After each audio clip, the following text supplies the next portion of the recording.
বুখারী শরীফের 304 নম্বর হাদিসে উল্লেখ আছে, রাসূলুল্লাহ সাল্লাল্লাহু আলাইহি সাল্লাম একদিন ঈদের নামাজে যাচ্ছিলেন। ঈদের নামাজে যাওয়ার পথেই কিছু সংখ্যক মহিলাদেরকে দেখলেন। ওই মহিলারা বসে বসে গল্প গুজব করতেছে। তো রাসূলুল্লাহ সাল্লাল্লাহু আলাইহি সাল্লাম বললেন, ইয়া মাশারান নিসা তাসাদ্দাকনা, হে নারীরা, তোমরা বেশি বেশি করে সাদাকা করো, দান সাদাকা করো। ফাইন্নী উরিতুকুন্না আকসারা আহালিন নার, কারণ আমি যখন মেরাজে গিয়েছিলাম, মেরাজে গিয়ে যখন জাহান্নাম পরিদর্শন করছিলাম, তখন আমি দেখেছিলাম সবচেয়ে জাহান্নামী মহিলা বেশি। নাউজুবিল্লাহ বলেন।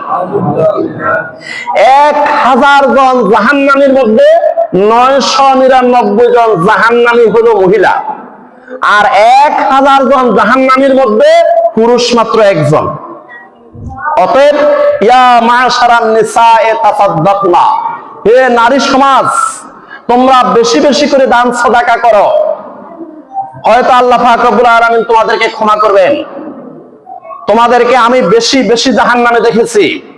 ফাকুলনা ওয়া বিমা ইয়া রাসূলুল্লাহ সাল্লাল্লাহু আলাইহি ওয়াসাল্লাম, ওই মহিলারা থরথর করে কাঁপা শুরু করলো। ওই মহিলারা থরথর করে কাঁপতে কাঁপতে বলল, ইয়া রাসূলুল্লাহ সাল্লাল্লাহু আলাইহি ওয়াসাল্লাম, জাহান্নামের মধ্যে আপনি বেশি সংখ্যক নারীদেরকে দেখেছেন, এর কারণটা কি? ক্বালা তুকসিরনাল লা'না ওয়া তাকফুরনাল আশরা। রাসূলুল্লাহ সাল্লাল্লাহু আলাইহি ওয়াসাল্লাম বললেন, তোমাদের সবচেয়ে বড় দুইটা গুনার কারণে তোমরা জাহান্নামে বেশি হবে। তুকসিরনাল লা'না, এক নাম্বার হলো তোমরা বেশি বেশি লানত দাও। আল্লাহর গজব পড়ুক, আল্লাহর লানত পড়ুক, খোদায় কাটুক, আল্লাহ কাটুক, গজব পড়ুক, এগুলো বলে না? হাদিসটা হলো বুখারী শরীফের 304 নাম্বার। ওয়ালা তুকসিরনাল লা'না, ও নারীরা, আমি সবচেয়ে বেশি তোমাদেরকে জাহান্নামে দেখেছি, কারণ তোমরা বেশি বেশি লানত দাও, একে অপরকে তোমরা লানত দাও। ওয়া তাকফুরনাল আশরা, আর তোমরা স্বামীর কৃতজ্ঞতা স্বীকার করো না। স্বামী কত কষ্ট করে রোদের মধ্যে, বৃষ্টির মধ্যে, কনকনে শীতের মধ্যে এত কষ্ট করে টাকা উপার্জন করে তোমাদের ভরণ পোষণ চালায়, আর একটু থেকে একটু নুনের থেকে চুন খসলে তোমরা বলো যে তোমার জীবনে এসে আমার জীবনটা একদম তেজপাতা হয়ে গেছে। নাউজুবিল্লাহ। ওয়া তাকফুরনাল আশরা, তোমরা স্বামীর অকৃতজ্ঞ হও, স্বামীর শুকরিয়া আদায় করো না। স্বামীর শুকরিয়া আদায় না করে তোমরা পর পুরুষের তুলনা দাও স্বামীকে। ওই যে অমুকের স্বামী তাকে এত টাকা দামের শাড়ি দিয়েছে, অমুকের স্বামী এত টাকা দামের ওয়ার্ড্রপ কিনে দিয়েছে, আমাকে দাও না কেন? অমুকের স্বামী ওই মহিলাকে এত টাকা দামের আলমারি দিয়েছে, এত সুন্দর ফ্রিজ এনেছে ঘরে, কিন্তু তুমি তো আনো নাই। এইভাবে স্বামীকে তোমরা খোঁটা দাও। এই স্বামীর কৃতজ্ঞতা স্বীকার না করার কারণে তোমরা বেশি বেশি জাহান্নামী হবে। আরেকটা হলো তুকসিরনাল লা'না, তোমরা একে অপরকে লানত দাও, গজব দাও, এই জন্য তোমরা জাহান্নামী হবে। মা রাআইতু মিন নাকিসাতি আকলিন ওয়া দীনিন আযহারা লিলুব্বির রাজুলিল হাযিমি মিন ইহদাকুন্না। এই নারীরা, তোমাদের আকলের নোকসানিয়ত এবং দ্বীনের নোকসানিয়ত, তোমাদের আকলের কমতি এবং দ্বীনের কমতি থাকা সত্ত্বেও একজন সদা প্রস্তুত সচেতন একজন পুরুষকে তোমরা ঘায়েল করে ফেলতে পারো, একদম তোমরা বশীভূত করে ফেলতে পারো। কারণ তোমাদের একটা গুণ আছে, মায়াবী হাসি। তোমাদের একটা মায়াবী হাসি আছে। এই কৌশল দিয়ে সদা প্রস্তুত, সদা সতর্ক, সদা সচেতন একজন পুরুষকেও তোমরা ধরাশায়ী করে ফেলতে পারো। আমি আর দেখি নাই এরকম যে তোমাদের এলেমের কমতি, তোমাদের আকলের কমতি থাকা সত্ত্বেও, দ্বীনের কমতি থাকা সত্ত্বেও তোমাদের এরকম একটা গুণ আছে, এটা আমি আর অন্য কোথাও দেখি নাই। গুণটা হলো তোমরা একটা মায়াবী হাসি দিয়ে একটা সদা সতর্ক, সদা প্রস্তুত, সচেতন একজন পুরুষকেও তোমরা ধরাশায়ী করে ফেলতে পারো। কুলনা ওমা নুকসানু মিন দীনিনা ওয়া আকলিনা ইয়া রাসূলুল্লাহ সাল্লাল্লাহু আলাইহি ওয়াসাল্লাম। এবার ওই মহিলারা বলল, ইয়া রাসূলুল্লাহ সাল্লাল্লাহু আলাইহি ওয়াসাল্লাম, আমাদের দ্বীনের কমতি, আমাদের আকলের কমতি, এই দুইটা একটু ব্যাখ্যা করে বুঝিয়ে দেন। আলাইসা শাহাদাতুল মারআতে মিসলা নিসফি শাহাদাতির রাজুলে। এবার রাসূলুল্লাহ সাল্লাল্লাহু আলাইহি ওয়াসাল্লাম বলেন, এই নারীরা শোনো, জজ court, high court, supreme court, বিভিন্ন বিচারালয়ের মধ্যে দুইজন নারী সমান একজন পুরুষের সাক্ষী, একজন পুরুষ সমান দুইজন নারীর সাক্ষী, এটা কি সঠিক নয়? কুলনা বালা। তখন ওই মহিলারা বলল, হ্যাঁ তা তো ঠিক আছে। ক্বালা ফাযালিকা মিন নুকসানি আকলিহা। তখন রাসূলুল্লাহ সাল্লাল্লাহু আলাইহি ওয়াসাল্লাম বললেন, এটাই তোমাদের আকলের কমতি। আলাইসা ইযা হাযাত লাম তুসাল্লি ওয়া লাম তাসুম। রাসূলুল্লাহ সাল্লাল্লাহু আলাইহি ওয়াসাল্লাম বললেন, তোমরা যখন হায়েজে উপনীত হও, তোমাদের মেনস্ট্রুয়াল পিরিয়ড যখন শুরু হয়, ওই সময় তোমরা নামাজও পড়ো না, রোজাও রাখো না, এটা ঠিক না? কুলনা বালা। তখন ওই মহিলারা বলল, হ্যাঁ ঠিক আছে, আমাদের হায়েজ যখন হয় তখন তো আমরা নামাজও পড়ি না, রোজাও রাখি না, কিন্তু ওই মুহূর্তে পুরুষেরা নামাজও পড়ে, রোজাও রাখে। ক্বালা ফাযালিকা মিন নুকসানি দীনিহা। এবার রাসূলুল্লাহ সাল্লাল্লাহু আলাইহি ওয়াসাল্লাম বললেন, এটাই হলো তোমাদের দ্বীনের কমতি। রাসূলুল্লাহ সাল্লাল্লাহু আলাইহি ওয়াসাল্লাম এই মেরাজ রজনীতে এক পর্যায়ে দেখলেন যে কিছু মানুষ জাক্কুম ফল খাচ্ছে। জাক্কুম হলো কণ্টকযুক্ত, কাঁটাযুক্ত গাছ। এই জাক্কুমের ফলগুলো হলো কাঁটাযুক্ত। এই জাক্কুমের শিকড় হলো, এই জাক্কুমের গোয়া হলো একদম জাহান্নামের তলদেশে। আর এই জাক্কুমের শাখা প্রশাখা সমস্ত জাহান্নামের মধ্যে ছড়িয়ে ছিটিয়ে আছে। আল্লাহ পাক রব্বুল আলামিন বলেন, ইন্না শাজারাতাজ যাক্কুম তাআমুল আসিম। সূরা দুখান আয়াত 43-44। আল্লাহ রাব্বুল আলামিন বলেন, ইন্না শাজারাতাজ যাক্কুম, নিশ্চয়ই এই যাক্কুম গাছ তাআমুল আসিম, যারা পাপিষ্ঠ অপরাধী, এই অপরাধীদেরকে এই জাক্কুম খাওয়ানো হবে, জাক্কুম ফল খাওয়ানো হবে। প্যারে হাজরিন, এখন রাসূলুল্লাহ সাল্লাল্লাহু আলাইহি ওয়াসাল্লাম মেরাজ রজনীতে দেখলেন কিছু মানুষ এই জাক্কুম ফল খাচ্ছে। আর এই জাক্কুম ফলটা ক্ষুধার তাড়না তারা খাইতে গিয়ে গলার মধ্যে আটকে গেছে। গলা থেকে, গলার মধ্যে এই জাক্কুম ফলের কাঁটাগুলো বের হয়ে গেছে। এগুলো উপরের দিকেও যায় না, নিচের দিকেও যায় না, তারা গাধার মতো তারা চিল্লাইতেছে। এখন রাসূলুল্লাহ সাল্লাল্লাহু আলাইহি ওয়াসাল্লাম বললেন, ইয়া আখি জিবরাইল আলাইহিস সালাম, এরা কারা? এরা কারা যারা ক্ষুধার তাড়না জাক্কুম খাচ্ছে? তখন জিবরাইল আলাইহিস সালাম বললেন, এরা হলো ওরা যারা হাজার কোটি টাকার সম্পদ থাকা সত্ত্বেও দান সদাকা করতো না, হাজার কোটি টাকার সম্পদের মালিক হওয়া সত্ত্বেও তারা যাকাত দিত না, বছরে একবার হিসাব করে তারা যাকাত আদায় করত না। এই লোকগুলাকে জাহান্নামের মধ্যে জাক্কুম খাওয়ানো হচ্ছে চিরস্থায়ী ভাবে। আল্লাহ রাব্বুল আলামিন বলেন, আল্লাযীনা ইয়াকনিজুনাল যাহাবা ওয়াল ফিদ্দাতা ওয়া লা ইউনফিকুনাহা ফী সাবিলিল্লাহ ফাবাশশিরহুম বিআযাবিন আলীম ইয়াওমা ইউহমা আলাইহা ফী নারি জাহান্নামা ফাতুকওয়া বিহা জিবাহুহুম ওয়া জুনুবুহুম ওয়া যুহুরুহুম হাযা মা কানাসতুম লিআনফুসিকুম ফাযুকু মা কুনতুম তাকনিজুন। সূরা তওবা আয়াত 35। আল্লাহ রাব্বুল আলামিন বলেন, আল্লাযীনা ইয়াকনিজুনা যাহাবা ওয়াল ফিদ্দাতা, যে সমস্ত বড় লোকেরা, কোটিপতিরা বিলিয়নার যারা আছে তারা স্বর্ণ রূপা জমা করে, আল্লাযিনা ইয়াকনিজুনা যাহাবা, স্বর্ণ রূপা জমা করে, কোটি কোটি মিলিয়ন বিলিয়ন টাকা তারা জমা করে। আল্লাযিনা ইয়াকনিজুনা যাহাবা ওয়াল ফিদ্দাতা ওয়ালা ইউনফিকুনাহা ফি সাবিলিল্লাহ, তারা বছরে একবার হিসাব করে শতকরা 2.5 টাকা যাকাত আদায় করে নাই। শতকরা 2.5 টাকা তারা যাকাত হিসাবে গরিব দুঃখীকে দেয় নাই। ওয়ালা ইউনফিকুনাহা ফি সাবিলিল্লাহ ফাবাশশিরহুম বিআযাবিন আলীম।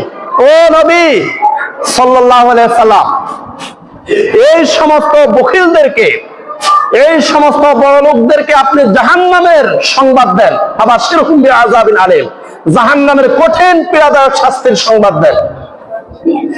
ইয়াওমা ইউহমা আলাইহা ফি নারি জাহান্নাম, এই সমস্ত কোটিপতিদের সম্পদগুলোকে হাসরের ময়দানে আল্লাহ রাব্বুল আলামিন গরম করবে, উত্তপ্ত করবে, একদম পোড়াইয়া পোড়াইয়া লালে লাল করবে।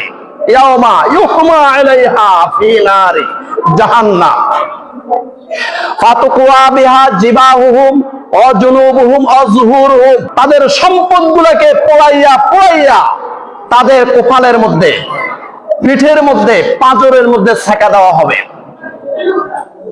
হাযা মা কানাসতুম লিআনফুসিকুম, আর তাদের সম্পদ পোড়াইয়া তাদেরকে সেকা দিতে দিতে ফেরেশতারা তিরস্কার করে বলবে, হাযা মা কানাসতুম লিআনফুসিকুম। এই কোটিপতি, এই বিলিয়নিয়ার, 1000 কোটি টাকার সম্পদ পেয়েছ, 1000 কোটি টাকার সম্পদের মালিক ছিলে তুমি, কিন্তু বছরে একবার হিসাব করে যাকাত দাও নাই।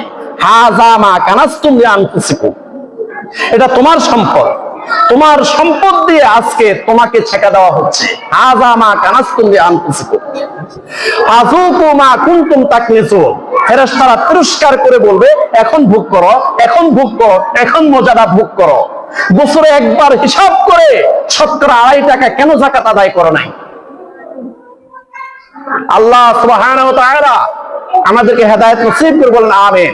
এই মেরাজ রজনীতে রাসূলুল্লাহ সাল্লাল্লাহু আলাইহি ওয়াসাল্লাম দেখলেন কিছু মানুষের মাথার উপরে এত বড় বোঝা দিছে, বিশাল বোঝা দিছে, এই বোঝাটা সে সহ্য করতে পারে না। তারা এই বোঝা সহ্য করতে না পারার কারণে তাদের ঘাড়ের যে সমস্ত হাড্ডি, এই হাড্ডিগুলো কটকট করে ভেঙে যাচ্ছে। তারা ব্যথায় এবং প্রচন্ড কষ্টে তারা খুব বিকট আওয়াজ করতেছে, তারা রোনাজারি করতেছে। রাসূলুল্লাহ সাল্লাল্লাহু আলাইহি ওয়াসাল্লাম বললেন, ভাই জিবরাইল আলাইহিস সালাম, এরা কারা? এত বড় বোঝা তাদের মাথার উপরে দিয়েছে, এরা কারা? তখন জিবরাইল আলাইহিস সালাম বললেন, এরা হলো ওরা যারা আমানতের খেয়ানত করত, যারা আমানতের খেয়ানত করত। ওই যে বললাম 3 বন্ধু একসাথে ব্যবসা শুরু করেছে, কৌশল করে 5 বছর পরে 2 বন্ধুকে আউট করে দিয়ে পুরা ব্যবসার মালিক সে একা হয়ে গেছে। আমানতের খেয়ানত। বোনের সম্পদ, ফুফুর সম্পদ বুঝিয়ে না দিয়ে আল্লাহ যেটা নির্ধারণ করেছে, লিজ যাকারে মিসলু হাজ্জিল উনসায়াইন, 2 বোন যা পাবে 1 ভাই তা পাবে, 1 ভাই যা পাবে 2 বোন তা পাবে। এই সিস্টেম, এই নির্দেশ কার? ফুফুর সম্পদ মেরে খেয়েছে, বোনের সম্পদ মেরে খেয়েছে, আমানতের খেয়ানত।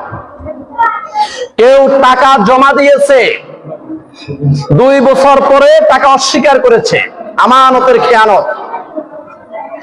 সরকারি চাকরি করে,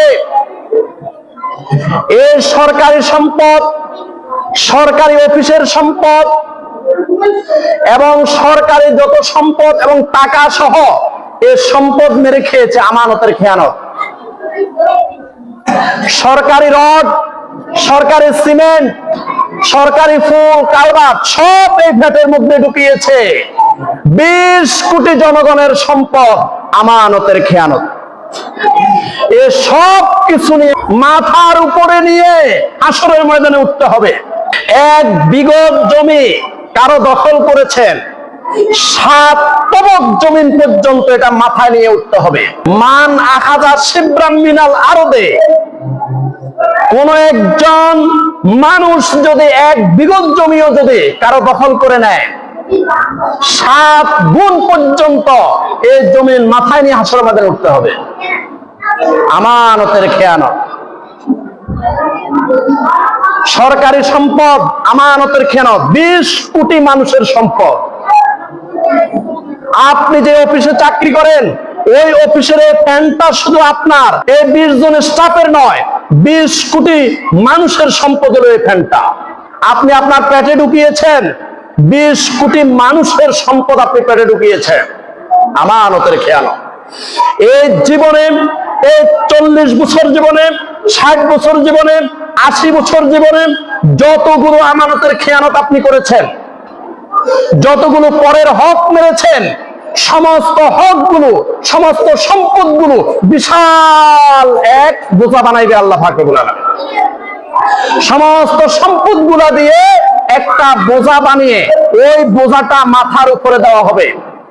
আর এই বোঝাটার যন্ত্রণায়, বোঝাটার চাপে তার ঘাড়ের হাড্ডিগুলো কটকট করে ভাঙতে থাকবে। এই জন্য আল্লাহ রাব্বুল আলামিন বলেন, ইন্নাল্লাহা লা ইউহিব্বুল খাইনিন। সূরা আনফাল আয়াত 58। আল্লাহ রাব্বুল আলামিন বলেন, নিশ্চয়ই আমি আল্লাহ সুবহানাহু ওয়া তাআলা আমানতের খেয়ানতকারীদেরকে পছন্দ করি না। লা ঈমানা লিমান লা আমানাতা লাহু। মুসনাদ আহমদ শরীফের হাদিস। যারা আমানতের খেয়ানত করে তাদের ঈমান নাই। যারা আমানতের খেয়ানত করে তাদের ঈমান নাই। যারা আমানতের খেয়ানত করে তারা বেঈমান। আমানতের খেয়ানত করা যাবে না। রাসূলুল্লাহ সাল্লাল্লাহু আলাইহি ওয়াসাল্লাম এই মেরাজ রাতে দেখলেন কিছু মানুষকে আগুনের শুলে চড়াচ্ছে। রাসূলুল্লাহ সাল্লাল্লাহু আলাইহি ওয়াসাল্লাম জিবরাইল আলাইহিস সালামকে জিজ্ঞাসা করলেন, ভাই জিবরাইল আলাইহিস সালাম, এরা কারা যাদেরকে আগুনের শুলে চড়াচ্ছে? তখন জিবরাইল আলাইহিস সালাম বললেন, এরা হলো ওরা যারা দুনিয়ার মধ্যে মানুষকে তুচ্ছ তাচ্ছিল্য করত, যারা দুনিয়ার মধ্যে মানুষকে ঠাট্টা করত।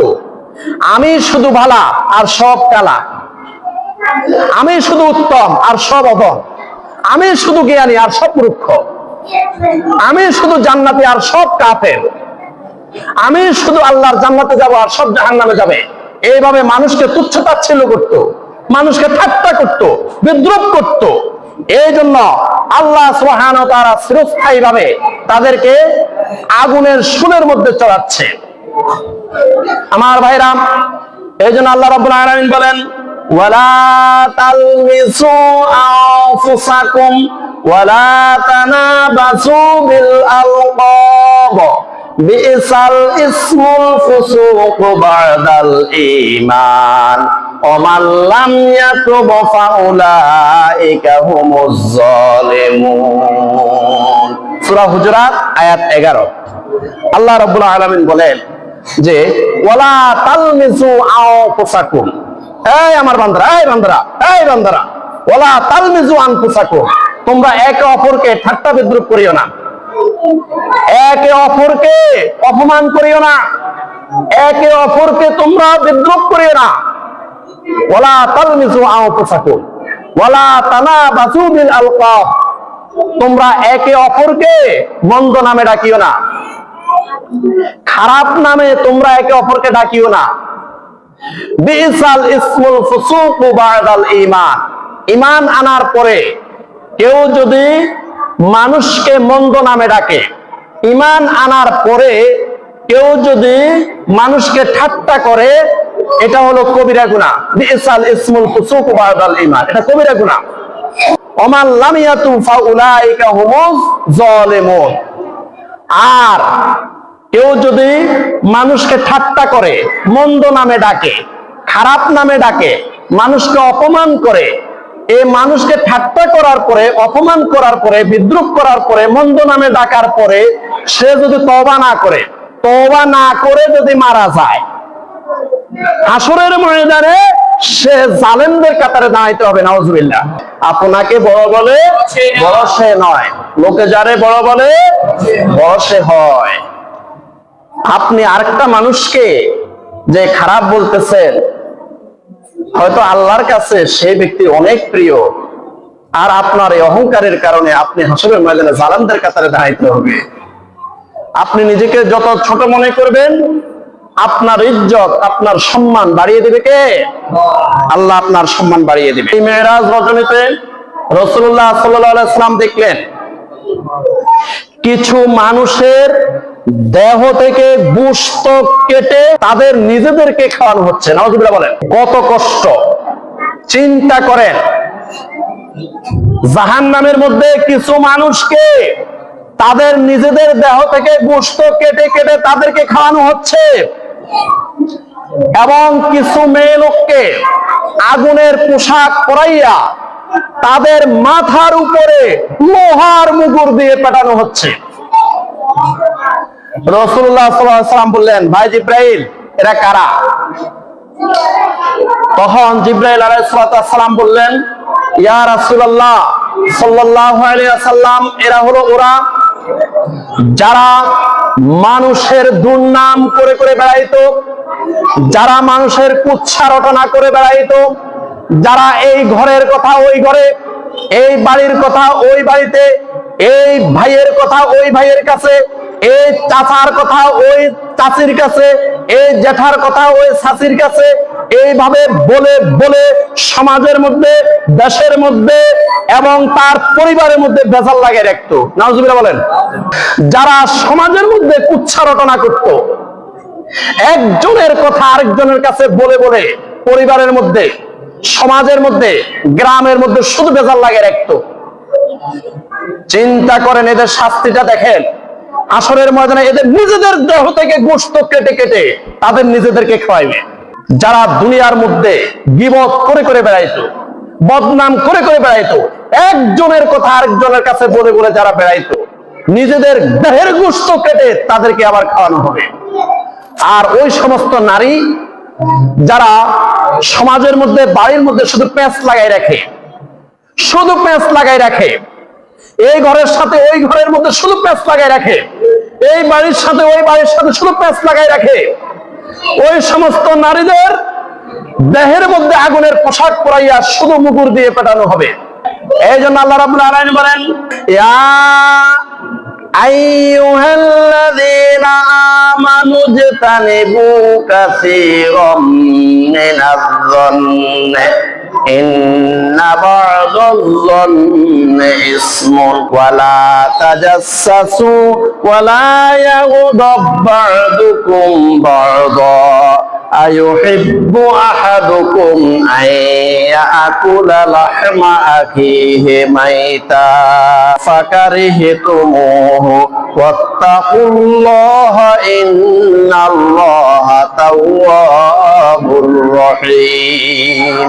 সূরা হুজুরাত আয়াত 12। আল্লাহ রাব্বুল আলামিন বলেন, ইয়া আইয়ুহাল্লাযীনা আমানু ইজতানিবু কাসীরাম মিনাজ-যন্নি, হে ঈমানদার বান্দারা, ও ঈমানদার বন্ধুরা, তোমরা মন্দ ধারণা থেকে বেঁচে থাকো। একে অপরের বিরুদ্ধে মন্দ ধারণা করিও না। আল্লাহ পাক নিষেধ করতেছে, মন্দ ধারণা করা হারাম। এক বেটা তাহাজ্জুদ নামাজ পড়ার জন্য ওযু করতেছে, আর আরেক বেটা রাত্রে চুরি করে এসে ওই পারে দিয়ে গোসল করতেছে। এখন চোর মনে করতেছে এই গ্রামে শুধু আমি চোর না, আরো অনেক চোর আছে। ওই পাড়ের মধ্যে আরেক বেটা যে পানি নাড়াচাড়া করতেছে, সেও মনে চোর। নাউজুবিল্লাহ বলে। অথচ ওই ব্যক্তি আল্লাহর খাঁটি বান্দা, মাহবুব বান্দা, তাহাজ্জুদে ওযু করতেছে। সে ধারণা করছে কি ওই বেটাও চুরি করে আসছে। আল্লাহ পাক নিষেধ করেছেন, ইয়া আইয়ুহাল্লাযীনা আমানু ইজতানিবু কাসীরাম মিনাজ-যন্নি, ও আমার ঈমানদার বান্দারা, তোমরা মন্দ ধারণা থেকে বেঁচে থাকো, মন্দ ধারণা করিও না। এক ভাই তার বোনকে নিয়ে হাসপাতালে যাচ্ছে, আর আপনি রাস্তায় দাঁড়িয়ে দাঁড়িয়ে বলতেছেন, ওই যে আমার ক্লাস ফ্রেন্ড, আমার বন্ধু তার প্রেমিকাকে নিয়ে যাচ্ছে, নাউজুবিল্লাহ বলেন। এটা মন্দ ধারণা করলেন। আল্লাহ পাক রব্বুল আলামিন বলেন, ইয়া আইয়ুহাল্লাযীনা আমানু জতানিবু কাসীরাম মিনাজ-যন্নি, হে ঈমানদার বান্দারা, তোমরা মন্দ ধারণা থেকে বেঁচে থাকো, তোমরা মন্দ ধারণা করিও না। ইন্না বা'দাজ-যন্নি ইসমুন, কেননা এই মন্দ ধারণা করাটা হলো গুনাহ, এটা পাপ। ওয়ালা তাজাসসু, তোমরা একে অপরের ত্রুটি বিচ্ছুতি নিয়ে তোমরা বাড়াবাড়ি করিও না। ওয়ালা ইয়াগতাব বা'দুকুম বা'দা, তোমরা একে অপরের বিরুদ্ধে তোমরা গীবত গাইও না। আইয়ুহিব্বু আহাদুকুম আন ইয়াকুলা লাহমা আখিহি মাইতান, তোমরা কি তোমাদের মৃত ভাইয়ের যে লাশ, ওই মৃত ভাইয়ের গোশত খাওয়া কি তোমরা পছন্দ করো? ফাকারিহতুমুহ, তোমরা তো মৃত ভাইয়ের গোশত খাওয়াকে অপছন্দ করো। অতএব তোমরা যদি গীবত করো, পরের সমালোচনা করো এবং সমাজের মধ্যে যদি কুচ্ছা রটনা করো, তাহলে মৃত ভাইয়ের গোশত খাইলে যে গুনাহ, সেই গুনাহটা হবে। ওয়াত্তাকুল্লাহা, তোমরা আল্লাহকে ভয় করো। ইন্নাল্লাহা তাওয়াবুর রহিম, নিশ্চয় আল্লাহ সুবহানাহু ওয়া তাআলা তোমাদের গুনাহ ক্ষমাকারী, তোমাদের তওবা কবুলকারী, তিনি রহিম, তিনি দয়াময়। বুখারী শরীফের 5143 নম্বর হাদিস, রাসূলুল্লাহ সাল্লাল্লাহু আলাইহি ওয়াসাল্লাম বলেন, ইয়াকুম আয-যন্না, হে আমার উম্মতরা, তোমরা মন্দ ধারণা থেকে বেঁচে থাকো। ইন্নাজ-যন্না আকযাবুল হাদিসে, কেননা যারা মন্দ ধারণা করে, এই মন্দ ধারণাকারীরা হলো সবচেয়ে বড় মিথ্যুক। ওয়ালা তাহাসসাসু, তোমরা একে অপরের দোষ খুঁজে বেড়াইও না। ওয়ালা তাজাসসাসু, তোমরা একে অপরের ত্রুটি খুঁজে বেড়াইও না। ওয়ালা তানাফাসু, তোমরা একে অপরকে হিংসা করিও না। ওয়ালা তাহাসাদু, তোমরা একে অপরের বিরুদ্ধে বিদ্বেষ পোষণ করিও না। ওয়ালা তাবাগাদু, তোমরা একে অপরের বিরুদ্ধে শত্রুতা পোষণ করিও না। ওয়ালা তাদাবারু, তোমরা একে অপরের সাথে সম্পর্ক বিচ্ছেদ করিও না। ওয়াকুনু ইবাদাল্লাহি ইখওয়ানা, তোমরা সমাজের মধ্যে একে অপরের সাথে ভাই ভাই হয়ে থাকো। রাসূলুল্লাহ সাল্লাল্লাহু আলাইহি ওয়াসাল্লাম মেরাজ রজনীতে দেখলেন এমন কিছু মানুষ, যে মানুষগুলোর দুই ঠোঁট ফুলা, এক ঠোঁট ফুলে মাথা পর্যন্ত, আর এক ঠোঁট ফুলে পা পর্যন্ত চলে গেছে, আর তাদের মুখ দিয়ে, তাদের জবান দিয়ে, তাদের মুখ দিয়ে শুধু পায়খানা বের হচ্ছে। রাসূলুল্লাহ সাল্লাল্লাহু আলাইহি ওয়াসাল্লাম বললেন, ইয়া আখি জিবরাইল, এরা কারা? জিবরাইল আলাইহিস সালাম বললেন, এরা হলো ওরা যারা দুনিয়ার মধ্যে মদ সেবন করত, যারা হেরোইন, গাঁজা, ইয়াবা, ফেন্সিডিল যারা খাইতো, যারা দুনিয়ার মধ্যে মাদক সেবন করত, এদেরকে আল্লাহ রাব্বুল আলামিন এমন শাস্তি দিবেন, দুই ঠোঁট ফুলে এক ঠোঁট মাথা পর্যন্ত, আর এক ঠোঁট পা পর্যন্ত যাবে, তাদের মুখ দিয়ে চিরস্থায়ী ভাবে শুধু পায়খানা বের হবে। নাউজুবিল্লাহ। এই জন্য রাসূলুল্লাহ সাল্লাল্লাহু আলাইহি ওয়াসাল্লাম বলেন, মান জানা ওয়া শারিবাল খামরা নাযাআল্লাহু মিনহুল ঈমানা কামা ইয়াখলাউল ইনসানুল কামিসা মির রাসিহি। মুস্তাদরাক আল হাকিমের হাদিস। রাসূলুল্লাহ সাল্লাল্লাহু আলাইহি ওয়াসাল্লাম বলেন, মান জানা ওয়া শারিবাল খামরা, যারা জিনা ব্যভিচার করে এবং মাদক সেবন করে, নাযাআল্লাহু মিনহুল ঈমানা, তাদের ঈমানকে আল্লাহ পাক রব্বুল আলামিন ছিনিয়ে নিয়ে যান। কামা ইয়াখলাউল ইনসানুল কামিসা মির রাসিহি, যেভাবে মানুষ তার মাথা থেকে কাপড় সরিয়ে ফেলতে পারে, এমনি ভাবে যারা মদ সেবন করে এবং যারা জিনা ব্যভিচার করে, তাদের থেকে আল্লাহ রাব্বুল আলামিন ঈমানকে ছিনিয়ে নিয়ে যায়। নাউজুবিল্লাহ। এই অবস্থায় যদি কারো মৃত্যু হয়, সে জাহান্নামী হবে। এই অবস্থায় যদি কারো মৃত্যু হয়, সে বেঈমান হয়ে মারা গেল।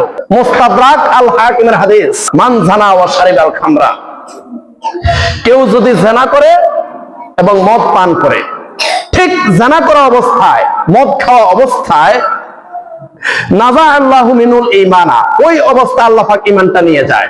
ওই অবস্থায় কারো যদি মৃত্যু হয়, তার বেঈমান অবস্থায় মৃত্যু হয়ে গেল, সে কাফের অবস্থায় মৃত্যুবরণ করলো, নিশ্চয় জাহান্নামী হয়ে যাবে। আল্লাহ পাক আমাদেরকে হেফাজত করুন, আমিন। রাসূলুল্লাহ সাল্লাল্লাহু আলাইহি ওয়াসাল্লাম আমাদের জন্য কি নিয়ে এসেছেন?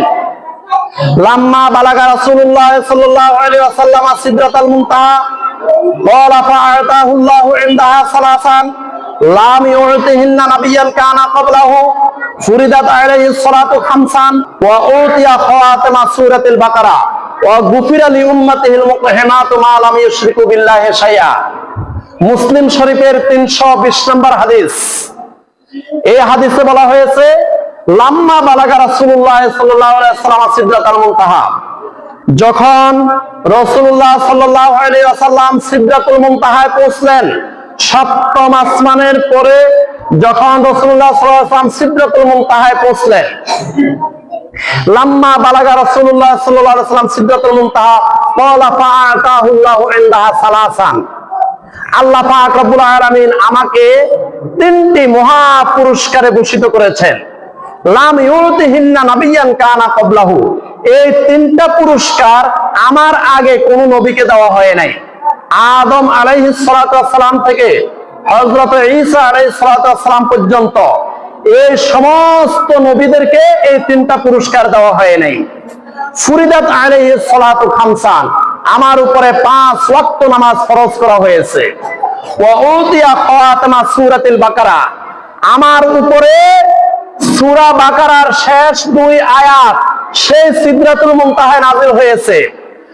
আমানার রাসূলু বিমা উরসিলা ইলাইহি মির রাব্বিহি ওয়াল মুমিনুন কুল্লুন আমানা বিল্লাহি ওয়া মালাইকাতিহি ওয়া কুতুবিহি ওয়া রুসুলিহি লা নুফাররিকু বাইনা আহাদিন মির রুসুলিহি وقالوا سمعنا وأطعنا غفرانك ربنا وإليك المصير لا يكلف الله نفسا إلا وسعها لها ما كسبت وعليها ما اكتسبت ربنا لا تؤاخذنا إن نسينا أو أخطأنا ربنا ولا تحمل علينا إصرا كما حملته على الذين